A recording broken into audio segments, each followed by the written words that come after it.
نحمده ونصلي على رسوله الكريم السلام علیکم ورحمۃ اللہ وبرکاتہ۔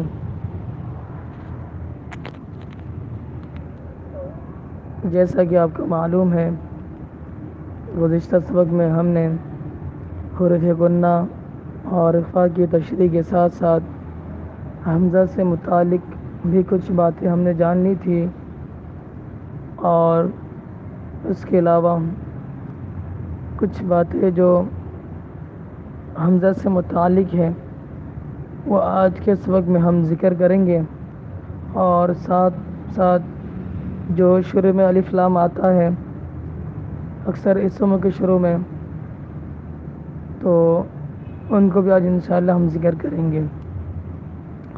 تو سب سے پہلے ہم نے حمزہ کی تعریف کی، دو قسمیں، حمزہ قطعی، حمزہ وصلی۔ قطعی جو ہے ہر حال میں پڑھا جاتا ہے، کبھی نہیں گرتا، حذف نہیں ہوتا۔ وصلی جو ہے گر جاتا ہے، اور ان کی پہچان بھی ہم نے الحمدللہ جان لی تھی۔ آج ہم اسی سے ریلیٹیو کچھ اور مزید جانیں گے۔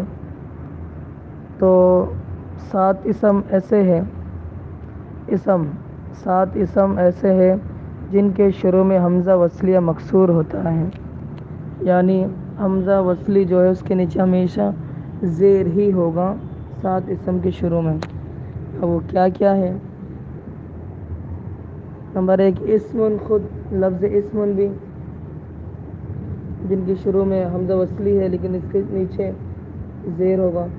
ابن، ابنۃ، امرؤ، امرأۃ، اسنا، اسنتا، یہ 7 اسم کے شروع میں جو حمزہ ہوتے ہیں، اور یہ حمزہ ہمیشہ وصلی اور مکسور ہوتا ہے۔ اچھا، مذکورہ حمزوں کے سوا تمام حمزے قطعی ہوتے ہیں۔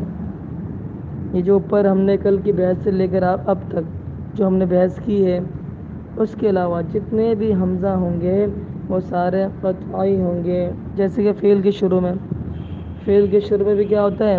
حمزہ قطعی ہوتا ہے، اور وہ جو ہے حمزہ وہ اس کے اوپر فتح ہوتا ہے، زبر ہوتا ہے۔ جیسے اذهبتم، افعل، اکرمتم، انصرتم، تو یہ سارے جو فعل ہے اس کے شروع میں جو حمزہ ہوتا ہے وہ قطعی ہوتا ہے، اور اس حمزے کے اوپر ہمیشہ کیا ہوتا ہے؟ زبر ہوتا ہے۔ سمجھ میں آ رہی ہے بات؟ اس کے بعد مضارع واحد متکلم، یعنی یہ جو بحث ہے نا، ابھی جو ہم نے ذکر کیا فعل اور ابھی مضارع واحد متکلم، اس کا تعلق جو ہے گرامر سے ہے، عربی گرامر۔ تو صرف جو ہے اس سے تعلق ہے اس کا۔ تو واحد متکلم کا جو صیغہ ہوتا ہے نا، وہ بھی ہمیشہ کیا ہوتا ہے؟ قطعی ہوتا ہے۔ جیسے اعتزلکم، اضربتم، صحیح ہے، اکرمتم، سانزل، تو یہ ساری جو ہے یہاں پر جو حمزہ ہے یہ حمزہ کیا ہے؟ قطعی ہے، اس لیے اس کو یہ گرا نہیں جاتا۔ یہ دیکھ لیں آپ، واعتزلکم، واو کے بعد حمزہ ہے لیکن درمیان میں آنے کی وجہ سے بھی نہیں گر رہا، اس لیے کہ قطعی ہے۔ اسی طرح سانزل میں بھی دیکھیں سین کے بعد حمزہ ہے، درمیان میں آیا ہے لیکن نہیں گرا، اس لیے یہ قطعی درمیان میں آنے کی وجہ سے نہیں گرتا۔ اب 5 فعل ایسے ہیں کہ ان کے تیسرے حرف پر پیش ہونے کے باوجود حمزہ وصلی جو ہے اس کے اوپر پیش ہونے کے بجائے زیر ہے۔ قانون تو یہ پڑھا تھا ہم نے قاعدہ کہ اگر فعل ہو اس کے تیسرے کلمے میں پیش ہو تو حمزہ کے شروع میں بھی پیش ہوگا، لیکن 5 فعل ایسے ہیں کہ جس کا تیسرا حرف پر پیش ہے لیکن حمزہ جو وصلی ہے وہ اس پر پیش ہونے کے بجائے وہ زیر ہے، جیسے امشو، ایتو، اقضو، ابنو، اتقو، یہ سارے فعل ہے جس کے شروع میں ہونا چاہیے پیش لیکن زیر ہے۔ تو الحمدللہ آج حمزہ کی بحث مکمل ہو گئی ہے۔ ابھی ہم لام جو الف لام ہوتا ہے شروع میں ہر اسم کے، اس سے متعلق ہم بات کریں گے۔ دیکھیں الف لام کے لام کو جو ہے اگلے حرف میں ملا کر یا ظاہر کر کے پڑھنے کا کیا نام ہے؟ تو جان لیجئے اسم کے شروع میں جو الف لام آپ کو دکھتا ہے اور جس کو آپ اگلے حرف میں ملا کر پڑھتے ہیں اس کو ادغام اور ظاہر کر کے پڑھنے کو اظہار کہتے ہیں۔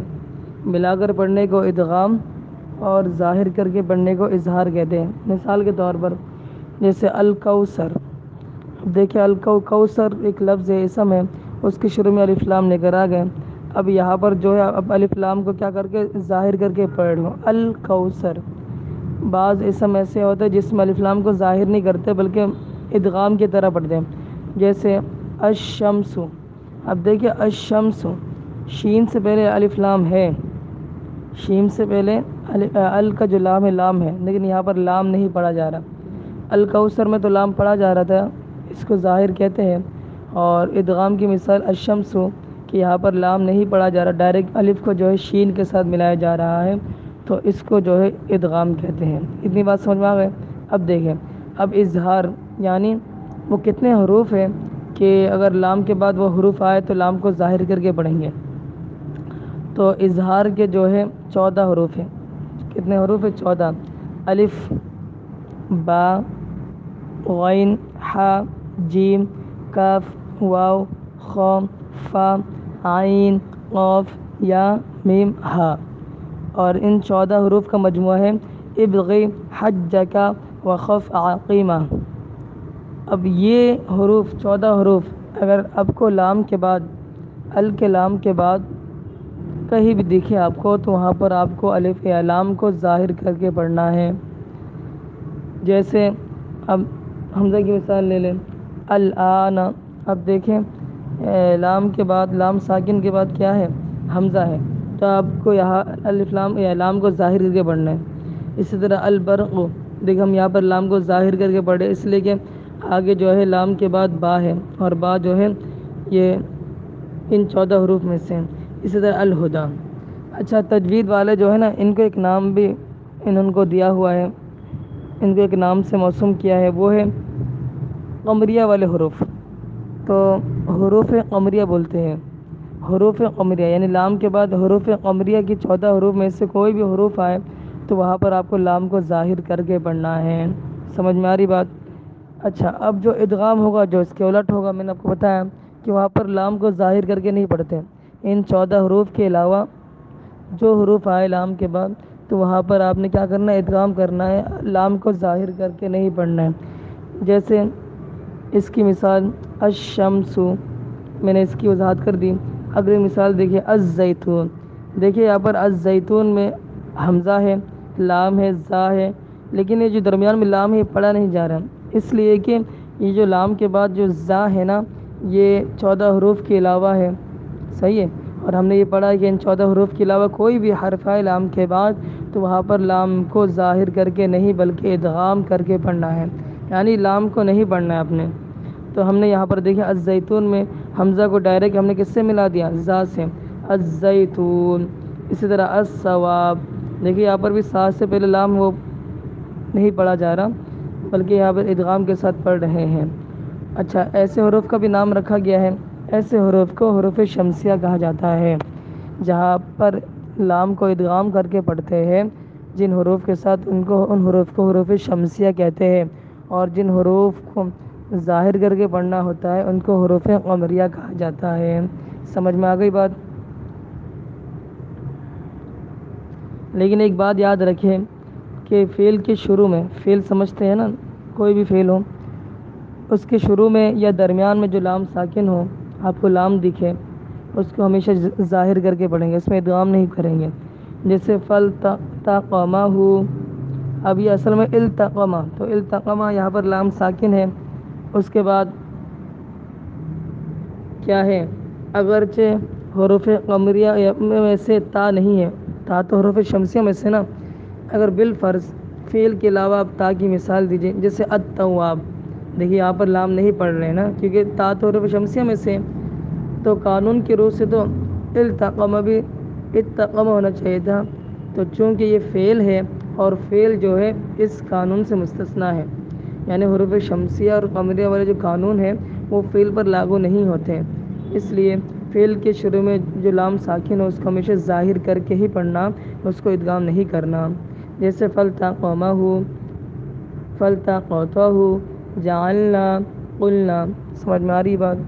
تو یہ بہت اہم سبق ہے، حروف شمسیہ اور قمریہ، اور قرآن مجید میں بے تحاشا اس کی مثال ہے، تو ان مثالوں کو غور کریں اور اس کی مشق کریں۔ اللہ تعالیٰ آپ کا حامی و ناصر ہو۔ السلام علیکم ورحمۃ اللہ وبرکاتہ۔